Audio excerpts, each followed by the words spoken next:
Nós vamos orar nesse momento. Senhor meu Deus e Pai, no nome do Senhor Jesus, de todo o coração eu te agradeço. Guarda-nos com o teu poder.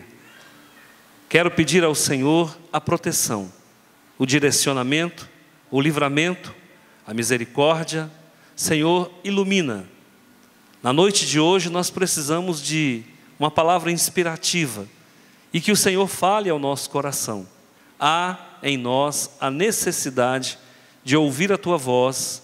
Faze-me, Senhor, boca tua aqui neste lugar. É na autoridade, é no poder do nome de Jesus que eu oro e agradeço. Amém.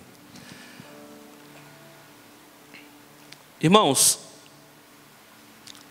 o livro de Jonas, ele é um livro profético. Amém? Então vamos lá. O livro de Jonas é um livro profético, sim ou não? Ele é chamado de profeta menor. Profeta menor porque ele era baixinho? Sim ou não? Sim ou não? Claro que não. Profeta menor é porque o livro dele é graficamente menor. Mas não significa que ele é de menos importância. E eu intitulei, pelo estudo que eu fiz, esse livro, não de o livro de Jonas, mas de o livro dos milagres. Um livro com 4 capítulos, tem para mais de 10 milagres aqui. Eu vou citar alguns rapidamente. Primeiro milagre. Uma tempestade do nada. É a ação de Deus. É sobrenatural, é milagre. Segundo milagre. Quando eles jogam sorte e a culpa cai em alguém que estava dormindo no porão. E realmente a culpa era dele. Segundo milagre. Terceiro milagre. Quando Jonas é jogado na água, a tempestade para. Quarto milagre, ao cair na água, era para ele ter morrido. Mas tinha uma baleia, um peixe com a boca aberta aguardando. Quarto milagre. Quinto milagre, ele é engolido pela baleia e não morre. Sexto milagre, ele consegue durante 3 dias permanecer com vida, deu até para orar. Sétimo milagre, ele é vomitado numa praia. Quer dizer, a baleia podia ter cuspido ele no fundo do mar. Não, mas a baleia falou, não, eu vou dar essa carona, vou levar ele até a praia e lá eu vomito ele. Então, isso aqui já deu 7 milagres. Oitavo milagre. Deus faz uma planta crescer em um dia. E ela cobre e dá sombra. Nono milagre. Deus faz a planta morrer no outro dia.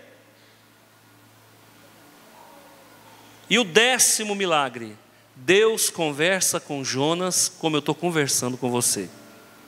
Você não vai ver isso em livro nenhum. Então eu intitulo o livro de Jonas de o livro dos milagres. É muito milagre para 4 capítulos. Amém? Aprendemos isso hoje? Como é que você chamaria então a partir de agora o livro de Jonas? O livro dos milagres. Ok. Muito bem. Vocês sabem que dentro do movimento cristão existe um movimento teológico chamado de liberalismo. Quem já ouviu falar? Levanta a mão. Liberalismo não é porque as pessoas são liberais e deixam o outro pecar, não. Liberalismo é uma corrente filosófica teológica que surgiu no século XVIII, século XIX, que é crítica, que critica a Bíblia. Você vê um teólogo liberal falando, parece um ateu. Eles duvidam da onisciência de Deus, da onipotência de Deus, da onipresença de Deus. Eles duvidam dos milagres. Então o teólogo liberal não aceita o livro de Jonas porque fala que ele é um livro figurativo, metafórico. Então os teólogos liberais dizem que o livro de Jonas é uma novela é um conto. Se você for analisar pela forma que o livro foi escrito, parece um conto mesmo. Porque você vai ver o profeta Isaías falando: eis que te digo, assim diz o Senhor. Você vai ver Ezequiel falando: assim diz o Senhor. E quando você chega no livro de Jonas, em momento algum, Jonas usa essa expressão, assim diz o Senhor. Nem parece que é um livro profético. Parece mais uma história, um livro histórico. Mas a teologia liberal está errada. O livro de Jonas é um livro profético. E por que que os liberais não consideram um livro verdadeiro e apenas uma ficção? Porque tem muito milagre. É milagre demais para tão pouca página. Então, nós que somos fundamentalistas da fé, todo bom batista crê na inerrância da palavra de Deus, todo bom batista crê na literalidade da palavra de Deus, todo bom batista crê que a Bíblia é a palavra de Deus. Então, como bom batista, eu posso dizer para você, o livro de Jonas não é uma história da carochinha, não é um conto da carochinha. Agora eu vou provar para você, porque é bom quando você mata e mostra, tá bom? Então agora eu vou nocautear os teólogos liberais. Fica calmo, fica tranquilo, eu não estou sendo professor demais, não, eu preciso ensinar a Bíblia para vocês. Porque senão você sai aí fora falando coisas que não é verdade. Então eu vou provar na Bíblia que o livro de Jonas não é uma ficção. Os teólogos liberais falam que esse livro foi escrito no século 3 antes de Cristo. Os teólogos ortodoxos pregam que esse livro foi escrito no século 8 antes de Cristo. Então vamos tirar a teima. Quem está falando a verdade? Teólogos como eu ou teólogos como os liberais? Vamos lá? Vamos para a Bíblia? A Bíblia responde. 2 Reis, capítulo 14, versículo 25. Olha o que diz. Isso aí, quem escreveu foi o livro de Reis. São escritos, mais ou menos aí do século 6, século 7, que foi escrito, foi Esdras que escreveu. Olha o que diz. Restabeleceu os limites de Israel, desde a entrada de Ramate até ao mar da planície, segundo a palavra de Deus de Israel, a qual falara por intermédio do seu servo Jonas, filho de Amitai. Lá no hebraico está assim, Yoná ben Amitai, Jonas, filho de Amitai, o profeta, o qual era de Gat-Efer. Então, o versículo 25. Aqui o que o livro está dizendo? Jonas existiu, sim ou não? Segundo, da onde que era esse moço? De uma cidade chamada Gat-Efer, ao lado de Nazaré, que ficava nas planícies de Zebulon, que ficava na Galileia. Então o que nós descobrimos? Que Jonas era um galileu, assim como Jesus, tá? Então, ele tinha pai, o pai dele chamava Amitai, e agora quem está falando de Jonas não é o próprio Jonas, é um outro historiador. Esdras está falando de Jonas agora, tá bom? Então, possivelmente século 6 antes de Cristo, ele já está contando uma história que aconteceu no século 8 antes de Cristo. Então os teólogos liberais nessa hora esqueceram de ler a Bíblia. Vamos lá para Lucas capítulo 11, versículo 30. Olha o que diz aí, Lucas capítulo 11, no versículo 30. Você vai ver que quem está falando agora é alguém mais importante do que Jonas e mais importante do que Esdras, o próprio Jesus. Porque assim como Jonas foi sinal para os ninivitas, o Filho do Homem o será para esta geração. Deixa eu te falar uma coisa para você. Jesus Cristo mente, sim ou não? Então, se Jesus está falando que Jonas existiu, então ele existiu. E os judeus disseram, dá-nos um sinal. ele falou: não será dado outro sinal, senão o sinal do Jonas. Ou seja, assim como Jonas ficou 3 dias no ventre do peixe, eu vou ficar 3 dias no ventre da terra. Então, queridos, a partir de hoje, quando alguém disser para você que a história de Jonas é mentira, você fala: vai estudar. Errais porque não conheceis as Escrituras. Tanto o livro de Reis cita Jonas 200 anos depois dele ter vivido, como Jesus cita Jonas 8 séculos depois de Jonas ter vivido. Amém? Então voltamos aqui para o livro de Jonas. O livro de Jonas é o livro dos milagres. Agora eu quero fazer uma pergunta: quem é o personagem mais importante desse livro? Quem é o personagem mais importante do livro de Jonas? Quem se aventura? Alternativa A, a baleia. Alternativa B, o próprio Jonas. Alternativa C, os ninivitas. Alternativa D, os marinheiros. Alternativa E, o navio. Quem é o personagem mais importante do livro de Jonas? Quem falou ninivitas? Não é o ninivita. Nem fala baleia aqui, irmão, eu que falei. Está nem falando de baleia, está falando de peixe. Eu digo que é baleia porque a gente vai chegar à conclusão que é uma baleia depois. O personagem mais importante é Deus. Deus. Só no capítulo 1, sabe quantas vezes aparece o nome Senhor, Senhor, Senhor, Senhor, Senhor? 12 vezes. Só no capítulo 1. Sabe quantas vezes aparece o peixe? 2 vezes. Navio, 1 ou 2 vezes. Então você vai perceber que o personagem mais importante aqui é Deus. Agora, deixa eu resumir o livro de Jonas para você. Você nunca mais vai esquecer dessa aula. Jonas 2:9. Grava, pega a tua caneta, grifa isso aí. Jonas 2:9. Olha o que diz a palavra de Deus. Ao Senhor pertence a igreja comigo.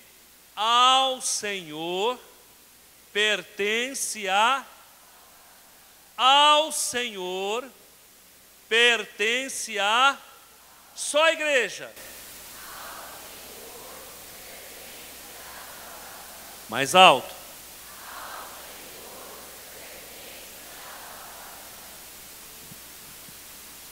Quem já entendeu onde eu quero chegar, levanta a mão. É uma discussão se o crente perde a salvação ou não. É uma briga, tem 500 anos. Arminianos brigando com calvinistas se o crente perde a salvação ou se o crente não perde a salvação. Vamos responder para os arminianos.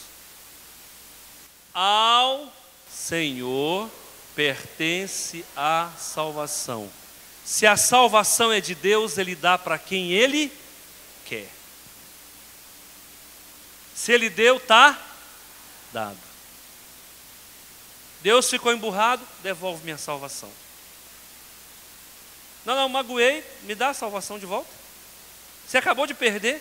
Eu dei para você guardar, você perdeu, não cuidou. Onde é que você perdeu, menino, essa salvação? Acabou isso aí, irmãos. Pelo amor de Deus, tem que conhecer a Bíblia. A salvação é dele, ele dá para quem ele quiser. Agora Jonas não entendia isso. Porque o Jonas tinha ódio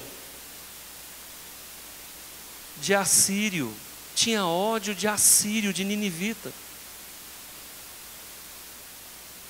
Pensa numa pessoa que você não gosta. Alguém tem alguém que não gosta? Não, vamos falar a verdade? Vamos abrir o confessionário? Abrindo o confessionário, vem cá. Tem alguém que você não gosta? Fala aí. Não, só hoje. Vou mandar você orar 5 Pai Nosso ali e resolve. Tem alguém que você não gosta? Eu não vou falar eu não, gente. Eu queria saber de você. Então vamos lá. Tem alguém que Jonas não gosta? Quem? Ninivita. Agora você imagina Deus dizendo assim para Jonas: Jonas, as pessoas que você mais odeia são as pessoas que eu vou abençoar. É para acabar, irmão. Mas espera aí, a salvação não é minha, eu não dou para quem eu quiser? Então eu não tenho que saber o que você gosta ou você deixa de gostar. Eu, Deus, vim para amar o ninivita. Eu vim para amar o assírio. E sabe por que o judeu não gostava do assírio? Porque o assírio fazia coleção de cabeça. Quem se lembra de Lampião e seu bando? Levanta a mão. Quem já ouviu essa história? Quando mataram Lampião, Maria Bonita, e todo o bando dele, alguns conseguiram fugir, o que os policiais da Volante fizeram? Cortaram a cabeça de todos e expuseram em praça pública para servir de modelo contra os outros cangaceiros. Os ninivitas faziam a mesma coisa. Eles faziam pirâmides de cabeça. Quando eles matavam as pessoas, eles cortavam a cabeça e faziam pirâmide de cabeça. Por isso que o judeu odiava ninivita. Outra coisa, os ninivitas, quando eles não cortavam a cabeça, eles pegavam um pau, enterravam no chão e deixavam uma ponta desse tamanho para fora. Fazia como se fosse um lápis, fazia uma ponta bem fininha, pegava o inimigo e sentava em cima do pau. O pau saía pela boca, saía por aqui, saía pela costela, saía pela barriga. Isso é chamado empalamento. Outras vezes os ninivitas crucificavam as pessoas. Então por que é que Jonas não gostava deles? Porque eles eram um povo mau, cruel, truculento, violento. Aí Deus chama Jonas, fala: meu filho, vem cá.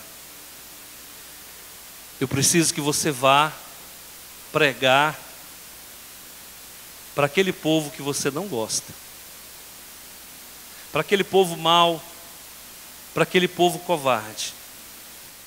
E se você pregar e em 40 dias eles não se arrependerem, eu vou destruir aquele povo. Eu vou eliminar aquele povo da face da terra. O que Jonas pensou? É a chance que eu tenho de ver todo mundo morto. Só que a Bíblia diz que ao Senhor pertence a salvação. E aí começa a história do profeta teimoso, obstinado. Dispõe-te, vai à grande cidade de Nínive e clama contra ela, porque a sua malícia subiu contra mim. Se você for olhar a palavra malícia no original latim, significa pecado. E não é um pecado comum, é um pecado que leva as pessoas a pecarem mais e mais. É o que a Igreja Católica chama de pecado capital. Então, qual que era o pecado dos ninivitas? Eles pecavam um tipo de pecado que levava a pecar mais e mais. Vai a Nínive e prega para eles. Jonas, porém, se dispôs a fugir da presença do Senhor.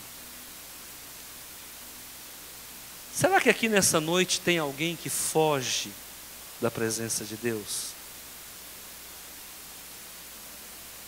Quem tem vontade de fazer teologia e ainda não fez, levanta a mão. Porventura estarias fugindo da presença de Deus? Quem é que... Não responde não, tá? Eu não quero constrangimento. Quem está morando junto e não está casado? Não casou ainda por quê? Porventura estás fugindo da presença de Deus? Fugir da palavra de Deus é fugir da presença de Deus. Quem é que sabe que deve devolver o dízimo, precisa devolver o dízimo e não devolve? Porventura estás fugindo da palavra, da presença de Deus? Você vai ver que tem muito mais Jonas no nosso meio do que a gente possa imaginar. Eu, durante 10 anos, fugi para Tarsis. Durante 10 anos, Deus me chamou para fazer teologia e eu... Jonas foi jogado do barco e eu capotei um carro. Percebe? Que não adianta fugir de Deus. Você acha que está fugindo. Na verdade, você está indo para o sofrimento. Deixa eu falar outra coisa para você aqui. Diga comigo, Tarsis. Jonas se dispôs para fugir da presença de Deus para Tarsis. Você sabe o que é Tarsis? Quem já foi num trem daquele ali, irmão? Alguém já foi? Cruzeiro, não é? É bonito ou não é? É chique ou não é? Ir para Tarsis é viajar num transatlântico. Era o que existia de mais luxuoso naquela época. Quem já andou de canoa com remo? Ah, isso aí todo mundo já, né? Pois é, mas aqui não é canoa não, irmão. Aqui é um transatlântico, é um cruzeiro, aquele negoção doidão, cheio de janelinha, bonitão, que o pessoal fica lá, curtindo lá uma semana, comendo. O Jonas foge da presença de Deus e entra num navio desse, onde há o quê? Glamour. Onde há o quê? Luxo. Onde há o quê? Pompa. Onde há o quê? Brilho. Onde há o quê? Elite, nobreza. Sabe o que o Jonas fez? Ele fugiu da presença de Deus para ficar no relax, no conforto. Aprende uma coisa comigo, irmãos. Fazer a vontade de Deus nem sempre é confortável. Fazer a vontade de Deus nem sempre é confortável. Deixa eu fazer uma pergunta para você. Orar de madrugada, sair da cama, colocar a boca no pó, é confortável, sim ou não? Não é, irmão. Fazer jejum, não é jejum de sonho de valsa, não. Porque tem gente aqui que faz jejum de sonho de valsa. Quer emagrecer e fica dando uma de que está fazendo jejum. Não é isso não. Fazer jejum de Daniel. Fazer jejum de verdade. É confortável, sim ou não? Irmão, você sentar no sofá, abrir mão do seu WhatsApp, do seu celular e ficar 1 hora lendo a Bíblia, é confortável, sim ou não? Não é, irmão.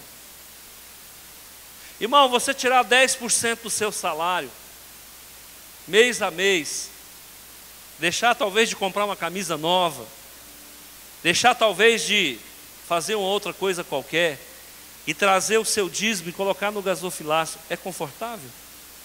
Não é, irmãos.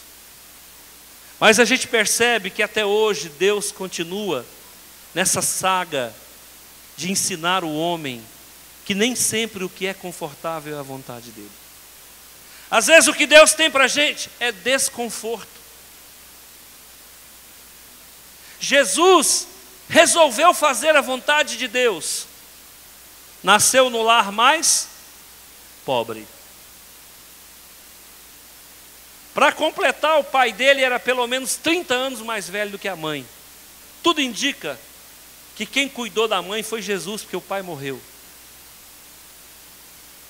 Jesus teve que trabalhar de carpinteiro até os 30 anos, porque tinha que cuidar da família. E muita gente acha que a família era só a Maria. Errais porque não conheceis as Escrituras. Jesus tinha irmão que chamava Judas. Jesus tinha irmão que chamava Tiago. A Bíblia diz que Jesus tinha irmãos e irmãs. E ele teve que cuidar de todo mundo, porque ele era o filho mais velho. Isso é confortável? abrir mão de casar, abrir mão de, às vezes, comprar um carro para cuidar da família, que o pai morreu. A Bíblia diz que Jesus não tinha onde reclinar a cabeça, isso é confortável. Jesus vivia de doações, isso é confortável. Mas o que acontece com o profeta? Pega o caminho da roça e foge de Deus. Que situação, irmãos? Só que Deus não é refém de homens. Quando Ele quer, Ele faz. E ninguém pode frustrar os planos do Senhor. Ninguém pode frustrar os planos do Senhor. Eu estava conversando hoje com o pastor Gessé, falei, pastor Gessé, os últimos 30 dias foi o mês que eu mais ajudei as pessoas financeiramente. Tirada onde não tem, né? Porque não tem, a gente vive de salário. Foi o mês que eu mais ajudei pessoas. E eu cheguei a falar para ele o valor das ajudas que eu fiz. Eu falei para ele, é o mês que mais me sobrou dinheiro na conta. Eu estou dando um testemunho para você. Eu ajudei pelo menos 5 pessoas esse mês que chegou e pediu ajuda e eu, como é que eu faço, meu Deus? Eu tenho que ajudar. Porque muita gente pensa que pastor só quer ajuda, mas pastor ajuda também. E por incrível que pareça, aconteceu um milagre nas minhas contas. Eu estou podendo ir conversar com o gerente, não está dando constrangimento. Você sabe o que é isso, irmãos? É quando você sai da zona de conforto em favor de alguém. Mas a gente não. A gente se fecha no nosso problema. E a gente começa a achar que o mais necessitado sou eu, que o mais precisado sou eu, que o mais doente sou eu, que o mais oprimido sou eu. E quando a gente começa a se fechar no nosso mundinho, a gente se esquece de olhar que tem gente sofrendo e que você está melhor do que uma meia dúzia ainda. Se privar da zona de conforto é o que mais agrada a Deus. Eu vou partir para o mês de setembro com dinheiro no bolso. Isso é milagre. Deixa eu falar uma coisa para você. Como é que está a tua vida? Você tem feito a vontade de Deus? Ou você está igual Jonas? Numa rota de descida.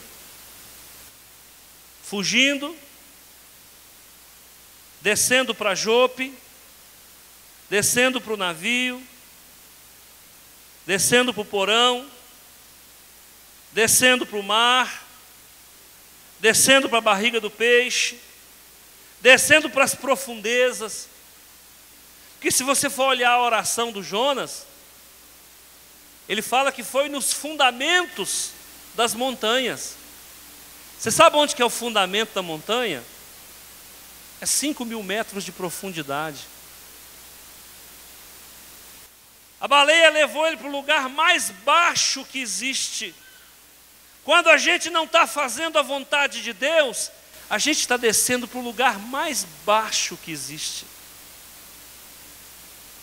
E aí as algas começaram a se enrolar no pescoço dele. Você começa a virar estrume de baleia. Agora olha a sequência de perguntas que se faz para um homem que está fora dos caminhos do Senhor. Preste atenção. Que ocupação que é a tua? O que você faz da vida? Quando você está longe dos caminhos do Senhor, você só acha gente para te fazer pergunta. O que você faz da vida? Da onde você vem? Qual a tua terra? Qual é o teu povo? O que se passa contigo? Você está aí de boa, dormindo? Quando a gente não está andando certinho com Deus, começa a fazer perguntas. E aí? Você está indo na igreja? O que está adiantando? Você está devolvendo o dízimo? Continua apertado. E aí? Você está aí dando uma de crente, a tua vida está um marasmo. Você sabe por que o diabo faz isso? É porque ele sabe que existem coisas na nossa vida que ainda não está 100%. Porque quando está 100% não sobra brecha para o inimigo. Ele não tem onde cavar, ele não tem onde entrar. E o que é que nós temos visto hoje? Uma geração de Jonas. Infelizmente, irmãos, pessoas que seguem Deus numa rota de descida, fugindo para o lado oposto, buscando conforto transatlântico. Deus não tem vida fácil para ninguém. Deus não tem vida fácil para ninguém. No mundo passareis por aflições, mas tenha bom ânimo. Eu também passei e eu venci. Agora olha só aqui, irmãos. Ele lhes respondeu, versículo 9: sou hebreu e temo ao Senhor, o Deus do céu, que fez o mar e a terra. Tem um testemunho mais verdadeiro do que esse? Quem é você? Eu sou cristão. Temo Yahvé, adoro a Yahvé, que fez o céu e a terra. Infelizmente tem muita gente que não sabe quem é Deus. Aqui ele dá um testemunho cheio de autoridade. Aqui ele é balançado. Quantos de vocês já foram questionados na fé de vocês? Eu lembro quando a minha esposa teve um problema e a doutora disse para ela: você está com endometriose. E ela nos assustou. Ela falou: o seu problema é gravíssimo, Roseni. Você vai ter que operar rápido. E nós, no começo da nossa fé, a gente era muito tímido, né? E ela já saiu do consultório chorando, e eu saí chorando junto com ela. E nós fomos até a secretária da educação na época, não vou dizer quem é, e foi contar para a secretária que ela teria que fazer uma cirurgia, e que a médica disse que era muito grave, cirurgia de risco. A secretária da educação olhou para minha esposa e falou: mas vocês não são crentes? Cadê a fé de vocês? Irmãos, quando a gente começa a falhar com Deus, até a mula fala. Tem gente que vai olhar para você e falar: mas você não é crente? Cadê a tua fé? Então a gente aprende, irmãos, muitas vezes, a recorrer primeiro a Deus antes de falar com as pessoas. Jonas dá um testemunho verdadeiro.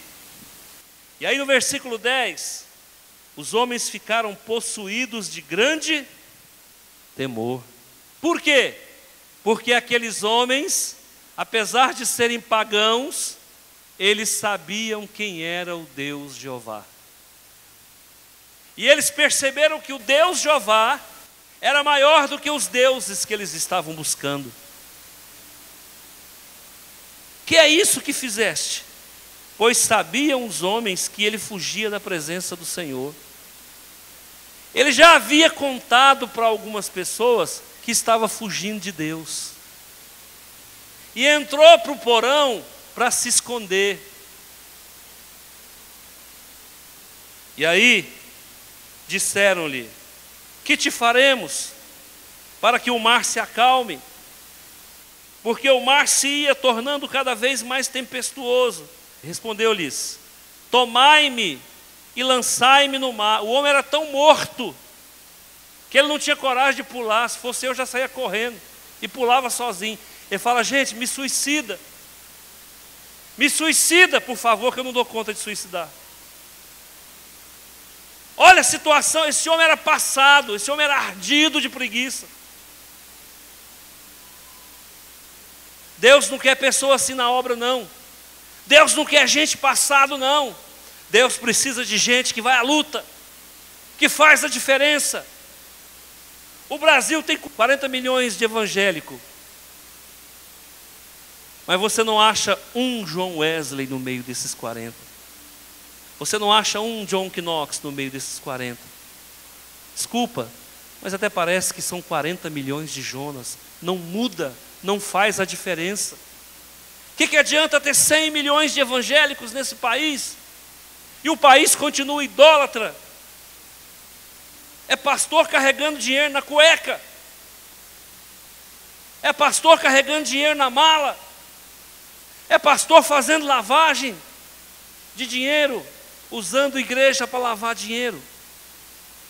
É isso que nós queremos para nós, gente? Não, esse Jonas não entra no céu. Lançai-me ao mar, e o mar se aquietará, porque eu sei que é por minha causa que sobreveio essa tempestade. Então os homens jogaram Jonas no mar, e a tempestade... E aí os milagres começam a acontecer. O peixe vai lá e vomita Jonas na praia, certo ou errado? Na praia de Nínive, certo ou errado? Errado, em Nínive não tinha praia. Lançaram Jonas numa praia a mais de 200 quilômetros de distância. É porque a história não conta. Depois que ele foi cuspido na praia, ele teve que andar pelo menos 200 quilômetros para chegar no local onde ele ia pregar. Olha como as coisas são difíceis. E aí, irmãos, ele vai para a cidade. Chega lá, ele faz a vontade de Deus contra a sua própria vontade. Sabe qual que era a revolta de Jonas? A revolta de Jonas era contra a misericórdia de Deus. A revolta de Jonas era porque Deus agiu e ia agir com misericórdia. Ele sabia que se ele pregasse, Deus fazia a obra. E ele prega. Quantas mil pessoas se convertem? 120 mil. Preste atenção. Jonas, numa pregação, ele converte 120 mil pessoas. 50 mil jumentos, 30 mil camelos, 40 mil égua. Até os animais se converteram. Numa pregação ele converte uma cidade. Noé pregou 120 anos, não converteu ninguém. Noé prega 120 anos, não converte ninguém. Jonas faz uma pregação, converte 120 mil pessoas. Deus estava ou não estava nesse projeto? Talvez Deus está colocando você num dos maiores projetos que o mundo já viu. E você está fugindo de Deus. Você está correndo para o outro lado. E o Senhor querendo usar você para mudar a história de Rio Verde, de Goiás, do mundo. E você correndo para o outro lado. Com Noé, quantas vezes Deus falou para ele pregar? Uma. Com Jonas, dezenas de vezes. Teve que jogar Jonas no mar, na barriga da baleia, vomitado na praia. Só assim esse cara vai fazer a obra de Deus, fazendo a obra de Deus contra Deus, pregando e falando assim: tomara que ninguém converte, aceita Jesus, aceita não, pregando a palavra de Deus contra Deus. Sabe o que isso nos ensina? Nada pode frustrar os planos do nosso Deus. Quando Ele quer, Ele faz, e quando Ele faz, está feito. A cidade se converte todinha. Você quer um milagre maior do que esse? Quantos milagres eu falei? 10, agora eu vou falar o 11º. Todo mundo se converteu. 12º, até os animais se converteram. Esse Deus é maravilhoso, irmãos. Então vamos lá. Jonas prega, 120 mil pessoas se convertem, certo ou não? Todo mundo foi para o céu, sim ou não? Que igreja que eles frequentaram depois que Jonas foi embora? Qual foi a igreja que eles frequentaram depois que Jonas foi embora? Nenhuma. Salvação não está na igreja. Tira isso da sua cabeça. Salvação não está na igreja. Quando é que eles ouviram outra pregação? Assistiram outro culto? Nunca mais. Se você aceitar Jesus hoje e se arrepender, você está arrependido, lavado e remido pelo sangue de Jesus por toda a eternidade. Pastor, então quer dizer que não precisa de igreja para ser salvo? Não. Não precisa de igreja para ser salvo. Por isso que você vai ver que o povo vem, aceita Jesus e não volta mais. Aí as igrejas, para poderem manter os seus fiéis, começam a fazer pressão, que vai perder a salvação. Se você não permanecer no caminho, você vai perder a salvação. Pergunto para você, qual o ninivita que perdeu a salvação? Salvação não está na igreja, irmão. A salvação pertence a Deus e Ele dá para quem Ele quer. E uma vez dado, está dado. Ah, então eu não preciso vir mais na igreja. Não, não é isso. O contexto aqui é um, o contexto aqui é outro. Por que você vem na igreja? Para permanecer firme no caminho. Salvo você já está. É para você errar menos. Queridos, com uma pregação, Deus salva a cidade de Rio Verde numa noite. Isso aqui prova para nós que a obra de Deus não é do homem, é de Deus. Ele usou um profeta rebelde, ele usou um profeta teimoso, obstinado, incrédulo, revoltado, e ainda assim ele fez a obra dele. Agora olha o que acontece no final do livro para a gente fechar. O profeta Jonas fica revoltado com Deus. E o que ele pede? O que ele pede? Por que ele queria morrer? Porque Deus deu vida para os seus inimigos. Deixa eu falar uma coisa para você. Muitas vezes Deus vai abençoar o seu inimigo e não vai te abençoar. Muitas vezes Deus vai dar casa boa para o seu inimigo e não vai dar para você.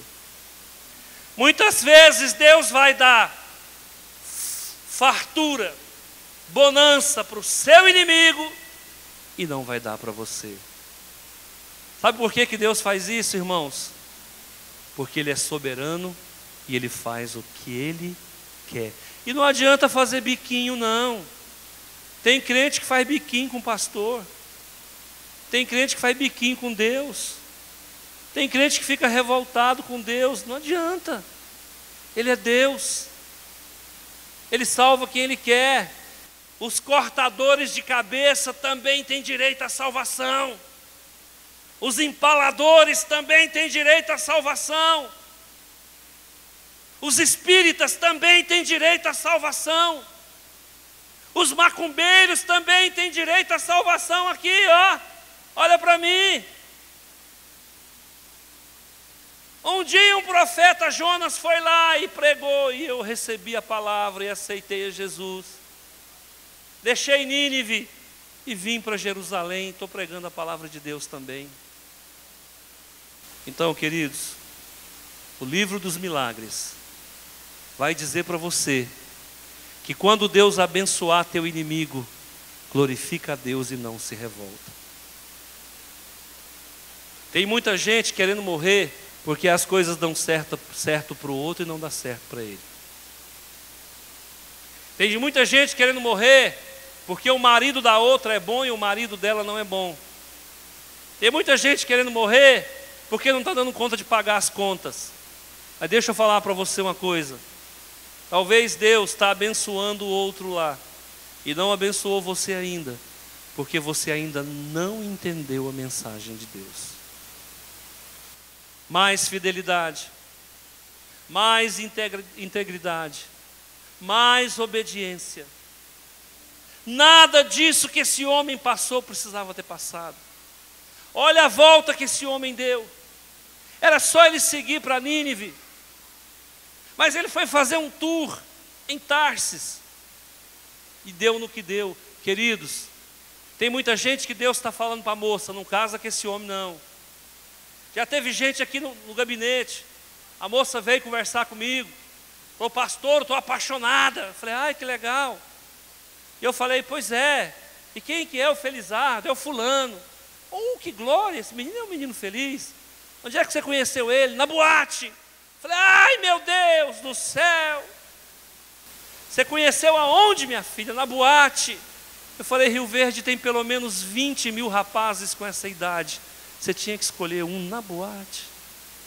Eu falei: minha filha, obedece para não sacrificar, você vai sofrer. Eu pago o preço. Eu pago o preço por esse amor. 30 dias essa química passa. Rapidinho acaba. Aí você vai ver que tem mau hálito. Você vai ver que é truculento, é um ninivita. Passado 90 dias me ligou: pastor, ele é um cavalo. Eu falei: toma, toma, toma. Só que quando eu orei com ela, irmão Alain, eu vi o mapa da América do Norte. Muito antes de tudo isso acontecer. À tarde a pessoa me procura, eu oro com ela na igreja. Era tarde da vitória. Terminou a tarde da vitória, ela ficou: pastor, ora comigo. Eu falei: oro. Quando eu comecei a orar, eu falei: irmã, eu estou vendo o mapa da América do Norte. Deus tem um chamado missionário para você. Você sabia disso? Ela falou assim: o senhor não é o primeiro que me fala isso não. Eu falei: minha irmã, vamos fazer a obra de Deus. Vem para cá que eu te capacito, você vai pregar o evangelho no mundo inteiro. Você vai para a América do Norte. Ela falou: não, pastor, eu quero é casar. Jonas, de saia, Jonas, o Jonas escocês. Deus está dizendo: vai para cá, minha filha, América do Norte. Não, eu quero América Central. Aí dá no que dá. Deixa eu falar uma coisa para você, meu querido. É fazendo a vontade de Deus que você vai ser feliz. Tudo que você precisa está no centro do chamado de Deus para a tua vida. Pastor, eu preciso de um carro novo. Vai pregar em Nínive que Deus te dá o carro novo. Pastor, o senhor aderiu à prosperidade. Não, eu aderi à verdade. Porque quando a gente faz a vontade de Deus, não falta carro novo, não falta saúde. Fica gripadinho de vez em quando, mas passa. Benegripe, passa. Agora deixa eu falar uma coisa para você, queridos. Tem muita gente sentado aí, que deveria estar aqui. Sabia disso? Conheço gente que abandonou medicina para ser pastor. Conheço gente aqui em Rio Verde que abandonou engenharia civil para ser pastor.